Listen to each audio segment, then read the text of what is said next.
ଜୟ ଜଗନ୍ନାଥ ଶ୍ରୋତାବନ୍ଧୁ। ସୋମବାର ଠାରୁ ଲଗାତାର 7 ଦିନ ପର୍ଯ୍ୟନ୍ତ ଆପଣମାନଙ୍କୁ ଗୋଟିଏ ମନ୍ତ୍ର କହୁଛି। ଏହାକୁ ପ୍ରତ୍ୟେକ ଦିନ ଅନନ୍ୟ 21 ଥର ଜପ କରନ୍ତୁ। ଦେଖିବେ ଆପଣଙ୍କର ଭାଗ୍ୟ ନିଶ୍ଚିତ ଭାବରେ ପରିବର୍ତ୍ତନ ହେବ। ଆପଣଙ୍କର ସବୁ ସମସ୍ୟା ନିଶ୍ଚିତ ଭାବରେ ଦୂରୀଭୂତ ହେବ। ତାହେଲେ ମନ୍ତ୍ରଟିକୁ ଟିପି ରଖନ୍ତୁ।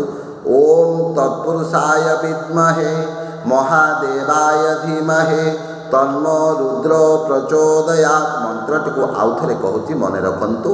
ଓମ୍ ତତ୍ପୁରୁଷାୟ ବିଦ୍ମହେ ମହାଦେବାୟ ଧୀମହେ ତନ୍ମୋ ରୁଦ୍ର ପ୍ରଚୋଦୟାତ୍।